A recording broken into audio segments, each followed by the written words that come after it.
जय शिवराय मित्रांनो राज्यात पीक विमा योजना राबवली जात असताना शेतकऱ्यांना पीक विम्याचं वितरण, पीक विमा कंपन्यांकडे अतिरिक्त असलेल्या रकमेचं समायोजन करणं, याचबरोबर राज्य शासनाच्या केंद्र शासनाच्या पीक विमा कंपन्याला दिल्या जाणाऱ्या हप्त्याचं वितरण करणं, या सर्व प्रक्रिया जलद गतीने पार पाडण्यासाठी राज्य शासनाच्या माध्यमातून एक महत्त्वपूर्ण असा निर्णय घेण्यात आलेला आहे।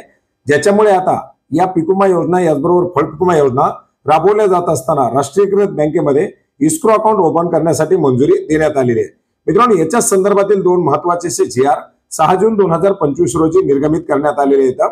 मित्रांनो, एकंदरीत आपण जर पाहिलं तर राज्यात सुधारित पीक विमा योजना राबवण्यासाठी मंजुरी देण्यात आलेली आहे, ज्याच्यामध्ये पीक कापणी प्रयोगावरती आधारित ही पीक विमा योजना राबवली जाणार आहे।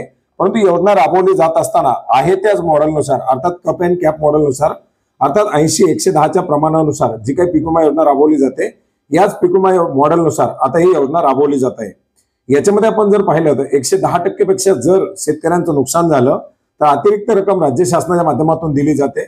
अशा प्रकारची रक्कम वितरित करणं असेल किंवा शेतकऱ्यांचं कमी नुकसान झालं, पीक विमा कंपनीच्या माध्यमातून पीक विम्याचं कमी वाटप झालं तर पीक विमा कंपन्यांकडून राज्य शासनाला येणारा जो परतावा असेल, हा परतावा समायोजन करणं असेल किंवा राज्य शासनाचे केंद्र शासनाचे पीक विमा योजनेसाठी जे काही हप्ते असतील, हे हप्ते वितरित करणं असेल, अशा प्रकारच्या प्रक्रिया पार पाडण्यासाठी आयुक्त कृषी यांच्या स्तरावरती राष्ट्रीयकृत बँकेमध्ये ESCROW अर्थात इस्क्रो बँक अकाउंट खोलण्यासाठी मंजुरी देण्यात आलेली आहे।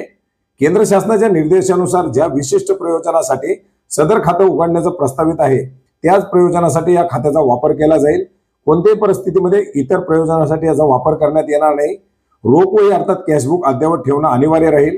सदर बँक खात्यातील शिल्लक रक्कम समुचित शासन खाती भरणा करणं आवश्यक असल्यास लागू असलेले नियम विनियम या ठिकाणी कारवाई करण्यासाठी अनिवार्य राहतील। बँक खात्यातील व्यवहाराचे मासिक ताळमेळ करणं हे लेखापरीक्षण अनिवार्य राहणार आहे। बँक खात्यात दीर्घकाळ निधी विनावापर पडून राहणार नाही याची दक्षता घेतली जाईल आणि विवेकसित प्रयोजन संपुष्टात आल्यानंतर हे बँक खातं तात्काळ बंद केलं जाईल। अशा प्रकारचे काही निर्देश सुद्धा या ठिकाणी देण्यात आलेले आहेत।